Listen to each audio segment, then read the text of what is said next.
இன்றைக்கி முடியல என்ன பார்க்க போகிறோம் அப்படின்னா ஒரு சூப்பரான பப் ஸ்லீவை பற்றி தான் நம்ம பார்க்க போகிறோம். இப்போ வந்து உயரம் வந்து எவ்வளோ எடுத்துக்கலாம்னு பார்க்கலாம். ஃபஸ்ட்டு வந்து துணியை ரெண்டாக மடக்கிட்டு உயரம் வந்து ஒரு 7.5 இன்ச்சு இருக்கிற மாதிரி எடுத்துக்கோங்க. ரெண்டாக மடக்கிட்டு அகலம் வந்து ஒரு 9 இன்ச்சு இருக்குது. இதை வந்து நம்ம ரெண்டாக கட் பண்ணிக்கலாம்.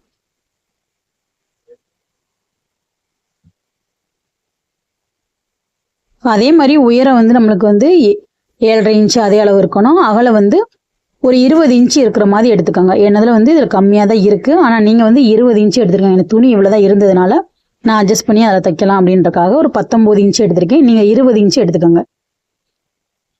இப்போ அந்த 7.5 இன்ச்சோட நம்ம ஜாயின் பண்ணி எடுத்துக்கலாம். ஒரு சைடு இந்த சைடு ஒரு 7.5 இன்ச்சு, அதே உயரத்தை இந்த சைடு நம்ம ஜாயின் பண்ணி எடுத்துக்கலாம். வீடியோ வந்து ஸ்கிப் பண்ணாமல் பாருங்கள். ஒரு சூப்பரான ஸ்லீவ் டிசைனு ஈஸியான முறையில் பார்த்த உடனே உங்களுக்கு புரிகிற மாதிரி தான் இருக்கும்.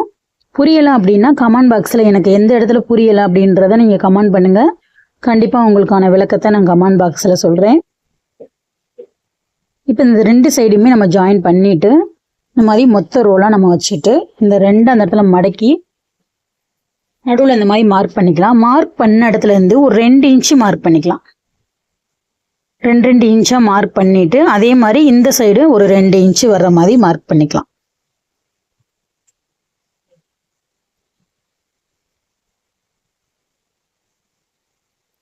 இந்த மாதிரி நல்லா பெரிய கோடாக போட்டுட்டு அந்த நடுவில் இருந்து ஒவ்வொரு 2 இன்ச்சு பீஸையும் ஒரே நேர்கோட்டில் கொண்டு வந்து வைக்கணும். இந்த மாதிரி உங்களுக்கு இதை வந்து ஒரு தையல் போட்டுட்டு இந்த பக்கம் அதே மாதிரி 2 இன்ச்சையும் ஒரே நேர்கோட்டில் கொண்டு வந்து வைக்கணும். இதோட டிசைன் ப்ளவுஸ் வீடியோ வந்து இதுக்கு முன்னாடி உள்ள வீடியோவில் போட்டிருக்கேன். எந்த மாதிரி டிசைன் நான் பேக் பண்ணி போட்டிருக்கேன் அப்படின்றது அதை பார்த்து நீங்கள் இதுக்கு மேட்சாக வந்து வர்ற மாதிரி அந்த ப்ளவுஸ் டிசைன் இருக்கும், அதையும் பார்த்து ரெண்டுமே மேட்சாக கூட நீங்கள் தைச்சிக்கலாம். அதே மாதிரி இந்த சைடுமே நம்ம ஒன்றா வைக்காமல் ஒரு 1/4 இன்ச்சு கேப் விட்டுட்டு இந்த மாதிரி நம்ம மடிப்புகளை வச்சுக்கலாம். ஒவ்வொரு மடிப்புக்கும் ஒரு 1/4 இன்ச்சு கேப் விட்டால் கரெக்டாக இருக்கும். இந்த இடத்துல நம்ம இழுத்து பிடிச்சிட்டு சுருங்க இல்லாமல் இந்த மாதிரி தைச்சிங்கன்னா அந்த சேஃப் வந்து நம்மளுக்கு கரெக்டாக இருக்கும். இந்த பக்கம் தையல் போடும்போது இந்த பக்கம் கையை வந்து இழுத்து பிடிச்சிட்டு அந்த சுருங்கல் இல்லாமல் நம்ம தைச்சி எடுத்துக்கிறோம். இப்போ எக்ஸ்ட்ரா இருக்க பீஸை நம்ம கட் பண்ணி எடுத்துக்கலாம். இப்போ கரைப்பகுதி வந்து ஒரு 5 இன்ச்சு நம்ம மார்க் பண்ணிவிட்டு இதோட அகலம் எவ்வளோ இருக்கோ அந்த அளவுக்கு வந்து இருக்க கரையை வந்து வெட்டி எடுத்துக்கோங்க. உயரம் வந்து ஒரு 5 இன்ச்சு எடுத்துக்கோங்க. இந்த கரைப்பகுதியை நான் எங்கேருந்து வச்சு அடிச்சிருக்கேன் அப்படின்றது வந்து கரெக்டாக வீடியோவில் பாருங்கள். நேராக வராது, ஒரு 1/2 இன்ச்சு உள்ளே தள்ளி நம்ம அடிக்கணும். அந்த நடுவில் மட்டும் அந்த கரையோட சேம் வச்சு அடிச்சுட்டு இந்த மாதிரி அந்த முன் பீஸை வந்து நம்ம எக்ஸ்ட்ரா விடணும். அப்போ தான் அந்த சுருங்கல் இல்லாமல் இருக்கும். இந்த சைடு ஒரு 1/2 இன்ச்சையும் அந்த சைடு ஒரு 1/2 இன்ச்சையும் லாஸ்ட் எண்டில் வந்து நம்ம தள்ளி அடிக்கணும். அந்த நடுவில் மட்டும் சேமான அளவுகளை வச்சு அடிக்கணும். அப்போ தான் அந்த சுருங்கல் வராமல் இருக்கும்.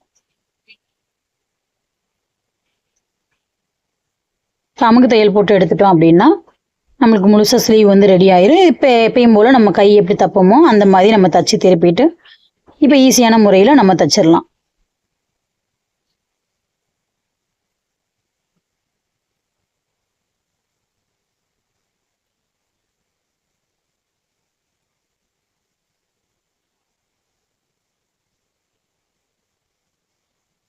அதில் அமுக்கு தையல் போட்டு எடுத்துக்கலாம். இப்போ பாருங்கள், ஒரு சூப்பரான ஸ்லீவ் வந்து நம்மளுக்கு ரெடி ஆயிடுச்சு. ரொம்ப சிம்பிளான ஒரு டிசைன் இது. நீங்கள் இப்போ தான் பழகுறீங்க அப்படின்னா கூட இந்த டிசைனை நீங்கள் பார்த்த உடனே ஈஸியாக போட்டுடலாம். அந்தளவுக்கு வந்து ஈஸியான முறையில் தான் நான் சொல்லி கொடுத்துருக்கேன். கண்டிப்பாக உங்களுக்கு புரிஞ்சிருக்குன்னு நினைக்கிறேன். புரியலை அப்படின்னா நான் மறுபடியும் சொல்கிறேன், கமெண்ட் பாக்ஸில் தாராளமாக கமெண்ட் பண்ணுங்கள். எந்த இடத்துல புரியலை அப்படின்றத நான் கண்டிப்பாக உங்களுக்கான விளக்கத்தை நான் கமெண்ட் பாக்ஸில் சொல்கிறேன். இப்போ பார்த்தீங்கன்னா மடித்து விட்டுட்டு இப்போ எக்ஸ்ட்ரா இருக்க பீஸெலாம் நம்ம கட் பண்ணி எடுத்துட்டோம். இப்போ பாருங்கள், 2 ஸ்லீவுமே நம்ம சூப்பராக வந்து ரெடி பண்ணிட்டோம். இதே மாதிரி நிறைய design blouse video, sleeve video நிறைய நம்ம சேனலில் இருக்குது. உள்ளே போய் பார்த்தீங்கன்னா ஈஸியான முறையில் ஒவ்வொரு டிசைனும் ஈஸியாக புரிகிற மாதிரி தான் இருக்கும். இப்போ நம்ம எல்லாமே கம்ப்ளீட் பண்ணி முடிச்சிட்டோம். இப்போ வந்து நம்ம ஸ்லீவ் வந்து அட்டாச் பண்ணியிருக்கோம். ப்ளவுஸோட அட்டாச் பண்ணி எந்த மாதிரி இருக்குது அப்படின்றத நம்ம பார்த்துடலாம். இப்போ பாருங்கள் ஒரு சூப்பரான ஸ்லீவ் நம்மளுக்கு வந்து ரெடி ஆயிடுச்சு. அதுக்கு ஏற்ற மாதிரி நம்ம ஒரு ப்ளவுஸும் தச்சுருக்கோம். இந்த ப்ளவுஸ் வீடியோ இதுக்கு முன்னாடி உள்ள வீடியோவில் நான் ஏற்கனவே வந்து போட்டுட்டேன். பார்க்காதவங்க அந்த லிங்க்கில் போய் பாருங்கள். நம்ம சேனலை மறக்காமல் சப்ஸ்கிரைப் பண்ணுங்கள். கூட ஒரு பெல் ஐக்கன் இருக்கும், அதையும் நீங்கள் கிளிக் பண்ணிட்டீங்க அப்படின்னா நான் எப்பப்போ வீடியோ போடுறேன்னா உங்களுக்கு நோட்டிஃபிகேஷனில் ஒரு ஈஸியான முறையில் பார்த்து பழக ஒரு நல்ல வாய்ப்பாக இருக்கும். நீங்கள் சேனலுக்கு உள்ளே போய் பார்த்தீங்கன்னா எல்லாமே ஈஸியான முறையில் ஒவ்வொரு டிசைனும் இருக்குது. நீங்கள் எல்லா டிசைனும் பார்த்து பழகிட்டு உங்கள் கஸ்டமர்களுக்கு ஈஸியான முறையில் நீங்களும் தச்சு கொடுக்கலாம். வீடியோ பார்த்த அனைவருக்கும் நன்றி.